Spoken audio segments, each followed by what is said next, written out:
I wanted to take a few minutes today to spotlight some minor application updates, as users sometimes don't notice these features after a package upgrade, and furthermore, that their only substantive training on AssetOptics might be during the initial implementation. So I just wanted to spotlight a couple of changes. Now, whether you're an experienced user of AssetOptics or you are a new user who's just gone through your initial training, you're probably familiar with the concept of a work assignment. You see, a work assignment defines who is going to perform work and optionally when they're going to do the work. And as a reminder, work orders can have more than one work task, and more than one person may be assigned to any or all of these tasks.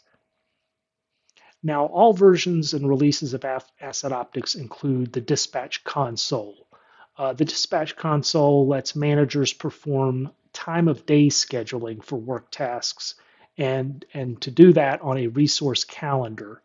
The dispatch console does remain the most robust and comprehensive way to create work assignments, and it includes a variety of filtering options with respect to the work orders displayed and their behavior after creating the assignments.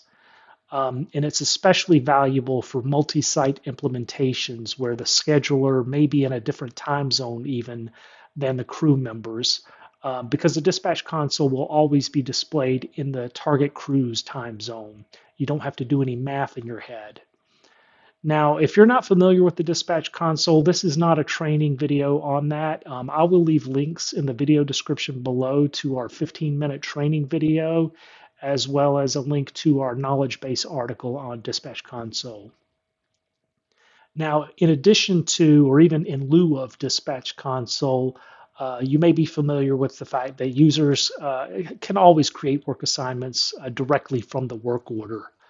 Work assignments have a lookup relationship to the work order, so you could, in theory, create the new work assignment from the related list or the related list quick links. But this is a rather onerous way of doing it, and it's prone to error. You might not even select a work task. We don't recommend doing this if this is your current practice. Instead, we recommend you use a pre-built flow to create the work assignment for a user. In earlier versions of AssetOptics, this button you see here may have been labeled New Assignment.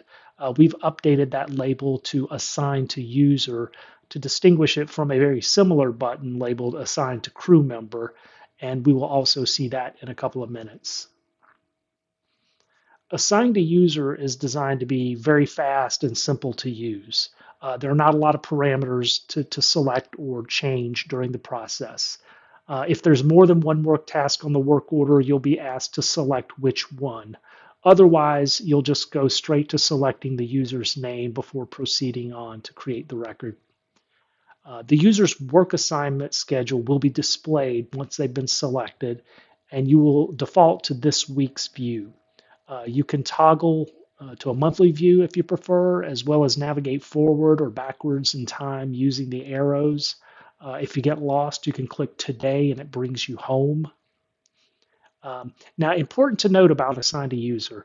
This calendar that you see right now, this is not a drag and drop interface. This is read only.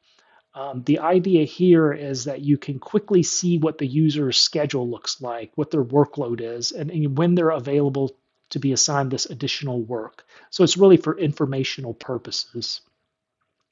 I'll also point out that the default start date and time for the new work assignment is today's date, and it's the running user's current time rounded up to the next 15-minute block of time.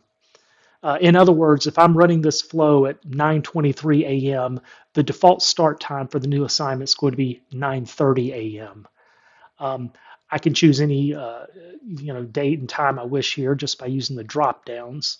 The duration of the work assignment is going to be whatever the planned hours are from the work task. That's why you don't see a stop time here.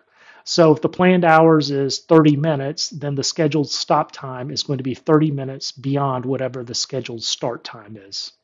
Again, this is designed to be quick and easy so that you can quickly create assignments without having to go through, a lot of clicking.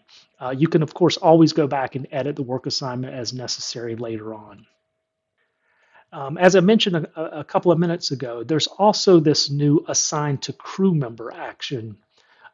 You may choose to use only one of these buttons or the other, or both. It really depends on your business preferences, your needs, and whether or not you even use crews. But this feature is generally available with release 3.24. Um, it does work slightly different from the assign to user, however, in that you do interact with the calendar. Specifically, you drag and extend the start and end time directly on the timeline in order to create the work assignment. And as this one's configured, it's landing you on the work assignment. That may or may not change in the future.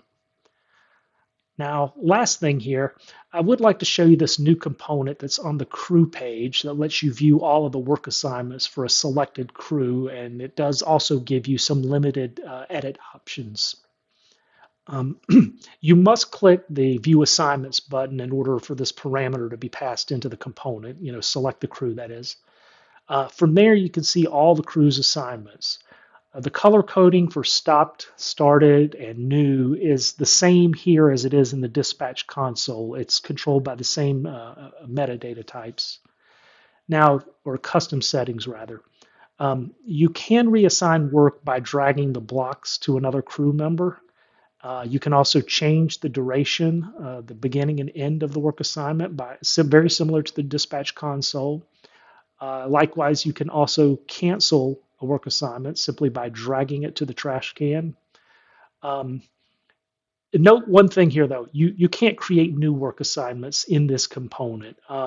If we added that functionality, it would be tantamount to reproducing or recreating the entire dispatch console again, and that would be duplicative, redundant.